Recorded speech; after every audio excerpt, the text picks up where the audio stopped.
Il est 8h31. Bretagne 5, l'invité de la matinale, avec la boulangerie-pâtisserie d'Élise des Anges à Pommerais. Et ce mercredi, je vous le disais tout à l'heure, nous recevons Christophe Rondel. Il est secrétaire général de la CFDT des Côtes-d'Armor et il est en direct avec nous dans les studios de Bretagne 5. Je vous en remercie. Bonjour. Bonjour, merci de votre invitation. Alors Christophe Rondel, beaucoup d'actualités, Oui. avec une période trouble, on pourrait le dire comme ça. On va parler dans un instant de la réforme des retraites. On a un petit peu mise de côté, on a un petit peu presque oublié cette réforme des retraites. Seulement, je voulais vous entendre sur l'actualité avec cette fameuse loi de sécurité globale.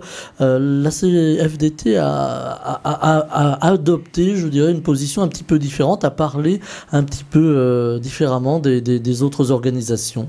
Tout à fait, tout à fait. Merci de votre invitation. Sur cette loi, en fait, on a adopté une position différente puisqu'on ne partageait pas soit les modalités d'action, soit les revendications qui étaient proposées. Dans les modalités d'action, il faut reconnaître que le contexte économique ou sanitaire n'est pas favorable pour nous à des regroupements. On a pu voir sur des photos de journalistes que les gestes barrières n'étaient pas respectés et on préférait ne pas participer à la diffusion de l'épidémie le cas échéant. Sur le fond, plus exactement, plus principalement, nous ne partageons pas l'ensemble des revendications, puisque si des articles, et on le conçoit et on l'a dit clairement, tels que l'article 24, mais pas que, posent problème, il y a besoin d'une loi sur la sécurité pour régler les problèmes ou des sujets entre l'organisation de la police et la gendarmerie, mais également entre la police et la police municipale et les entreprises de sécurité privée. Et donc, il y a besoin d'une loi. Nous, on fait confiance aux institutions républicaines. Le projet de loi n'est qu'à son début, contrairement à des communications qui laissent entendre que le Sénat allait voter d'une manière solennelle dans une dizaine de jours. C'était erroné, ça sert à attiser un débat inutile. Nous allons rencontrer, par exemple, lundi prochain, la CFDT rencontre Annie Le Houerou, sénatrice des Côtes-d'Armor. On a sollicité aussi Gérard Lahellec et Alain Cadec pour porter nos revendications. Nous ne demandons pas le retrait global de la loi ou le retrait total de la loi. Nous demandons simplement qu'il soit amendé, que les travaux des parlementaires, le Sénat puis les parlements, et encore après le Conseil constitutionnel, retire le cas échéant l'ensemble des dispositions qui ne sont pas constitutionnelles. Et donc crier au loup aujourd'hui, c'est risquer de participer à un contexte de tension et de ne pas participer à l'apaisement social qui est nécessaire. J'entendais hier sur vos ondes le leader du Rassemblement national et je crains qu'il ne profite de ces événements. Et donc voilà, nous, notre action, c'est la démocratie et on ne souhaite pas participer à ces tensions sociales inutiles.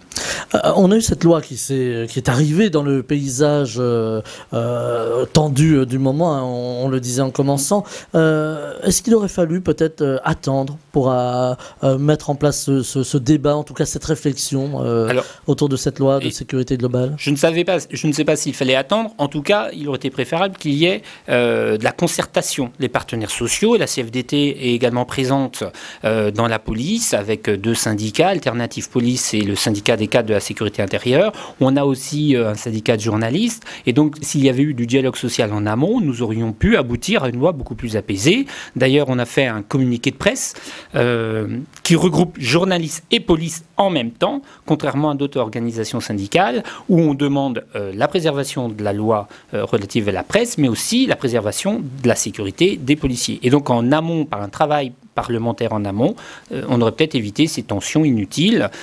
On a des propositions. C'est dommage c'est dommage qu'on en soit arrivé là. Il y avait déjà eu des propositions de loi par M. Ciotti au mois de mai sur la sécurité des agents de la fonction publique, et spécialement de la police. On sent que c'est un sujet politique, alors que ça ne devrait pas être un sujet politique, simplement un sujet d'action publique. Voilà. La protection de la presse et la protection de la police ne sont finalement, à vos yeux, pas du tout antinomiques. Du tout. Au contraire, chacun œuvre à à la démocratie, la liberté de la presse, mais aussi la police, participer à la démocratie, puisque la police permet le respect des règles de droit et protège chacun des citoyens. Et donc, c'est pas du tout antinomique, et il est possible de faire les deux. Encore faut-il qu'on n'oppose pas les uns les autres et qu'on travaille de concert en comprenant les besoins des uns et les intérêts des autres. Voilà. Alors voilà, loi de sécurité globale, on le rappelle, hein, qui est en discussion pour l'instant. Au Sénat au mois de janvier et au Parlement, à l'Assemblée nationale ensuite. Donc il y a encore de quoi faire pour faire modifier le texte sans être obligatoirement dans la rue. En tout cas, c'était pas notre mode d'action à nous. Alors on voit justement dans la rue aujourd'hui, là je vais m'adresser au leader syndical que vous êtes. Dans la rue aujourd'hui, on voit beaucoup de tensions, on voit ces black blocs, on voit... Est-ce que c'est difficile aujourd'hui d'organiser pour un syndicat tel que la CFDT par exemple, une manifestation, un rassemblement de protestation par exemple, tout à fait ordinaire? Alors dernièrement, on n'a pas organisé de manifestation interprofessionnelle dans la rue. En revanche, on a organisé des mobilisations telles que chez Nokia à Lannion pour contester le plan social qui emmenait des suppressions d'emplois, mais également dans les établissements, des EHPAD et les établissements de santé où le Ségur de la santé est totalement insuffisant. Et donc, on a organisé des mobilisations à Lamballe, vous avez peut-être pu voir dans la presse. Et donc, il est possible d'organiser un mouvement social. Maintenant, le contexte sanitaire, nous, on est très attentifs. On entend en Allemagne que le confinement va se resserrer dans 2 à partir de demain. C'est pas ce que l'on souhaite, et donc autant faire se peut participer à l'effort collectif en évitant des rassemblements. Voilà.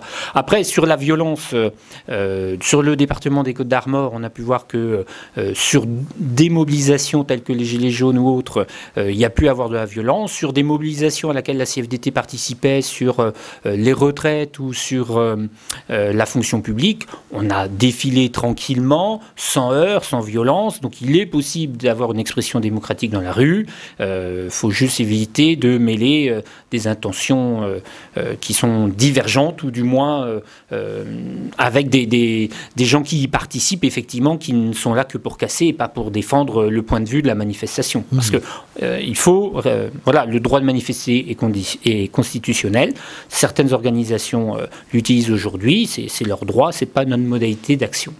Alors, Christophe Rondel, vous parliez à l'instant de Lannion et de ces suppressions d'emplois chez Nokia. On est actuellement également, en raison de la crise sanitaire, dans un contexte tendu. Alors, sanitaire, mais aussi économique. On le voit avec ces bars qui ne réouvrent pas, ces discothèques, ces restaurants, tout un secteur ou des secteurs de l'économie qui sont à l'arrêt quasiment. Et puis, il y a les conséquences sociales. On les annonce terribles. Si arrivait encore une 3e vague. Alors, elles sont déjà terribles, hein. Sans attendre la 3e vague. Il y a le développement de la pauvreté, on l'a bien vu, et les associations caritatives le disent. Les derniers chiffres, d'ailleurs, sont en hausse en Bretagne. Tout à fait, et elles ont un nombre de bénéficiaires ou de demandeurs d'aide alimentaire en explosion, que ce soit chez les jeunes.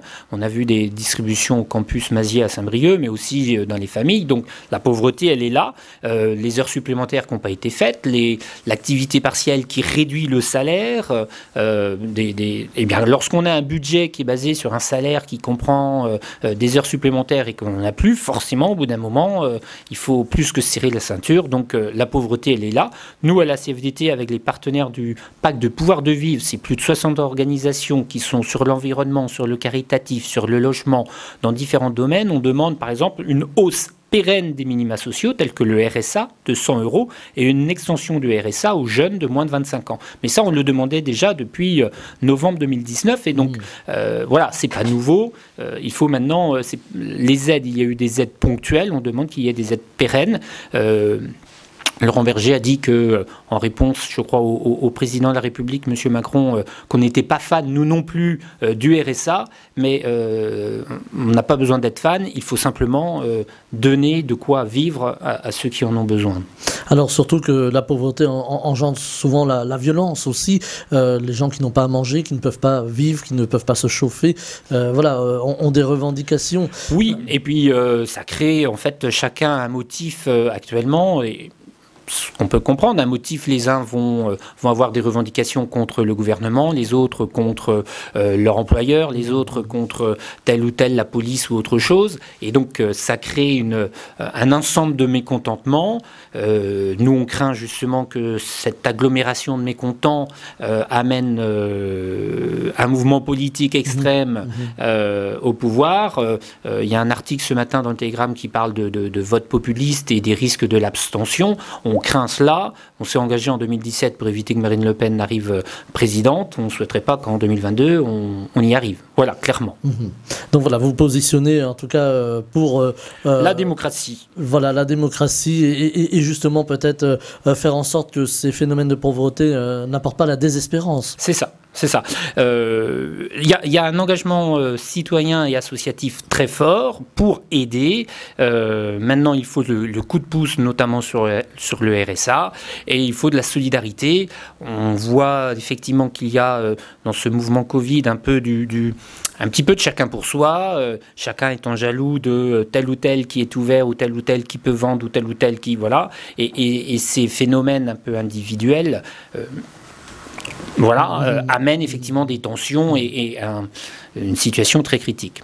Alors Christophe Rondel, je le disais en commençant, on va parler aussi de la réforme des retraites qu'on a un petit peu vu s'éloigner, ou en tout cas on l'a mise un petit peu de côté, j'allais pas dire sous le tapis quand même, en raison de cette crise sanitaire. Où en est-on aujourd'hui, Christophe Rondel, dans cette négociation, dans cette possible réforme de la retraite, des retraites? Des retraites. Donc il faut se remémorer, suite à une intervention, à une mobilisation, on avait obtenu à la CFDT qu'il y ait une conférence concernant le financement du système des retraites. Cette conférence avait été suspendue au mois de mars avec le Covid, et donc elle est toujours en suspens. Nous, on dit que c'est plus le moment. On est à un an à peine des présidentielles, et on a surtout bien autre chose à traiter que le système de retraite. Qui plus est, on le voit au sein du gouvernement, des positions totalement contradictoires. Les uns, tels que M. Le Maire, qui évoque un système de réforme des retraites en vue de faire des économies et de financer les dettes Covid, malgré les promesses de quoi qu'il en coûte. Eh bien, quoi qu'il en coûte, si c'est le travailleur qui travaille plus longtemps pour financer les aides actuelles, c'est pas du quoi qu'il en coûte. Et puis Madame Borne, par exemple, qui évoque que le projet de réforme des retraites doit être un améliorateur des systèmes actuels. Donc, on voit bien que même au sein du gouvernement, la position n'est pas claire, et que c'est pas le moment de mettre sur le tapis un sujet de tension. Peut-être qu'il fera l'objet d'un débat au présidentiel, et les électeurs choisiront. En tout cas, nous qui portons le projet de réforme des retraites pour du mieux et du plus pour les travailleuses et les travailleurs, on dit c'est plus le moment. Voilà. Le gouvernement a perdu en 2019 plus de 6 mois lorsqu'il y a eu un changement de tête sur la gestion de ses retraites. Eh bien, il a perdu le moment opportun de le faire, et il doit attendre désormais la prochaine étape législative et présidentielle. Alors si par hasard cette réforme revenait sur le devant de la scène, comment vous pourriez agir au niveau syndical? Eh bien, toujours, nous, on a on détermine nos positions par rapport à des congrès. Par exemple, la CFDT Bretagne a son congrès le 17 et 18 décembre qui nous donne une ligne de conduite sur les 4 ans. Sur les retraites, on a défini une ligne de conduite, une réforme qui doit améliorer les retraites et qui n'est pas faite pour faire des économies. Dès lors, si le gouvernement nous présente un projet qui est fait pour des économies, eh bien nous agirons comme on fait, soit par la mobilisation auprès des parlementaires, sénateurs et députés, mais également si les conditions sanitaires le permettent, et parce que le moment opportun arrivera, la mobilisation dans la rue sera là, eh bien on sera là où il faut qu'on soit. En tout cas, on agira. On avait rencontré déjà les parlementaires lors de la précédente période des réformes des retraites. Eh bien, on recommencera la prochaine fois pour porter nos argumentaires. Alors il y a aujourd'hui dans cette période, cette crise sanitaire que l'on traverse aussi, des crises, alors on pourrait dire de confiance, on en parlait tout à l'heure, mais il y a aussi ce qu'on pourrait appeler la crise des travailleurs, c'est-à-dire aujourd'hui peu de perspectives. On pense aux jeunes qui ne trouvent pas d'alternative. On pense à ceux qui ont des postes mais qui n'ont pas de perspective de développement. On pense aussi à ceux qui souffrent. On a évoqué tout à l'heure les personnels soignants, les personnels des EHPAD, les personnels des maisons d'accueil spécialisées, etc., qui souffrent en ces périodes, plus peut-être que les autres. Comment apporter un soutien, comment aider ces personnels d'une façon ou d'une autre d'ailleurs? Là, on parle beaucoup d'aide financière, mais il y a aussi l'aide psychologique. Alors, il y a une organisation syndicale ne peut pas tout, mais elle peut agir au niveau de ses établissements et des entreprises où elle est. Auprès des personnels, alors on a beaucoup parlé du Ségur et des personnels qui demandaient une revalorisation, mais la revalorisation n'était pas la fin en soi. La revalorisation permettait d'améliorer l'attractivité des métiers, qui permettait ensuite d'attirer de nouveaux personnels pour augmenter les effectifs. Et si on augmente les effectifs, on améliore la qualité de vie au travail et le bien-être au travail. Et donc, l'objectif de l'augmentation des rémunérations, c'est surtout pour attirer de nouvelles personnes. Et ça participe au bien-être et à une situation de considération également, reconsidération de métier, des valorisations et attirer de nouvelles personnes. Donc, ça, c'était notre action et on la poursuit puisque le Ségur est totalement insuffisant.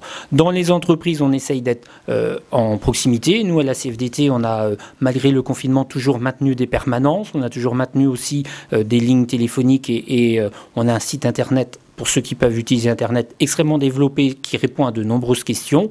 Et donc, on essaye aussi, avec les partenaires du Pacte de pouvoir de vivre, d'apporter un soutien alimentaire ou psychologique ou d'aide sociale auprès des plus démunis, oui.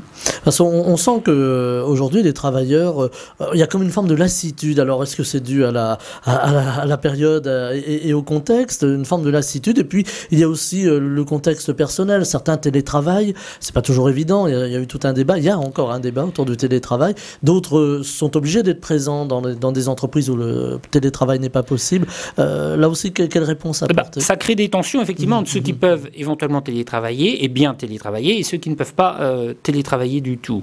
Entre ceux qui sont en activité partielle et ceux qui sont au travail.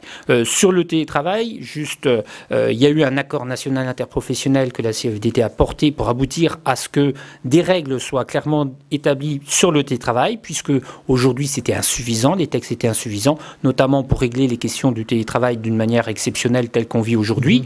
Le télétravail régulier, occasionnel ou exceptionnel n'était pas suffisamment défini pour permettre de bonnes conditions. Les tensions que l'on a pu connaître dans les entreprises, effectivement, c'était un peu des tensions col blanc, col bleu. Et donc, c'est une question de justice que l'on demandait ou que l'on demande, notamment sur diverses primes, parce que la justice peut aussi être établie par la reconnaissance de tel ou tel effort, et donc la justice de la distribution des primes à tel ou tel qui ont pu faire des efforts particuliers, qui ont pu être les premiers en première ligne ou en deuxième ligne. On a pu voir qu'il y a eu beaucoup d'effets d'annonce et au final, pas tant que ça de primes de distribuer. Voilà, toujours un effet communication et un effet réel complètement différent. Voilà, donc chantier en cours. On pourrait toujours en cours, toujours en revendication par nos équipes dans les entreprises. Alors on peut voir aussi qu'il y a dans les entreprises où on n'est pas présent, actuellement des accords qui se négocient entre salariés et employeurs qui sont relativement moins disants. Et là, ça nous inquiète. Le syndicalisme n'est pas présent partout et c'est bien dommage puisqu'on reçoit ce type d'accord. Il est souvent trop tard pour conseiller les salariés qui ont été amenés à négocier des accords très peu disants en tout cas. Alors Christophe Rondal, il nous reste on va dire 2 petites minutes pour conclure. Aujourd'hui, alors on parle beaucoup du monde d'après, il s'éloigne un petit peu, hein, c'est comme la ligne d'horizon actuellement. Alors on va essayer d'être positif quand même. Est-ce qu'il va falloir, après, lorsque tout ça sera fini, penser différemment? Alors la politique c'est une chose, mais aussi le syndicalisme. Alors penser différemment au syndicalisme, on le fait déjà. J'insiste un peu sur le partenaire des Pacte du pouvoir de vivre parce que c'est sortir de ce qu'on connaît du syndicalisme dans l'entreprise. Voilà, là on est sur un autre paradigme. Et donc, en fait, depuis novembre 2019, 19 organisations, puis aujourd'hui 60, essaye de réfléchir en commun à ce que peut être la société au niveau social, de justice sociale, justice environnementale, et donc de porter des revendications communes. Entre la Fondation Nicolas Hulot, Emmaüs, les compagnons bâtisseurs, les paralysés de France, on essaye de construire des revendications qui sortent de nos champs et qui nous ouvrent aux autres. Et donc, oui, revoir le syndicalisme, c'est ce qu'on essaye de faire à la CFDT, de s'ouvrir aux autres, d'entendre d'autres revendications et de les porter avec eux. Le fait qu'on soit si présent sur le RSA, c'est parce qu'on entend bien de la part de Caritas ou de d'autres organisations qu'il y a un besoin sur ce sujet-là. Voilà. Alors justement, c'est une forme de syndicalisme qui bâtit la société à venir finalement. Est-ce qu'il y a urgence justement là aussi? Urgence, il y a toujours... Enfin, c'est un sujet, bien sûr qu'il y a urgence, puisque sinon on oppose les gens. Et si on oppose les gens, on va à des fractures, et les fractures amèneront le camp d'Émile. C'est trop compliqué d'expliquer en ce moment, mais on risque par les tensions à amener les extrêmes, le populisme, et donc il faut apaiser et chercher à connaître l'autre. Si on connaît l'autre, on comprendra ses besoins, on comprendra ce pourquoi il revendique telle ou telle chose, et donc on sera beaucoup plus ouvert vers les autres. Voilà. Eh bien, c'est là-dessus, sur cette note positive que l'on va se quitter. Christophe Rondan, je rappelle que vous êtes secrétaire général de la CFDT des Côtes-d'Armor, et vous êtes venu jusqu'à nous au studio de la matinale, dans le studio de la matinale de Bretagne 5. Je vous en remercie et je vous souhaite une très belle journée. Merci à vous. Bretagne 5 matin, Stéphane Hamon.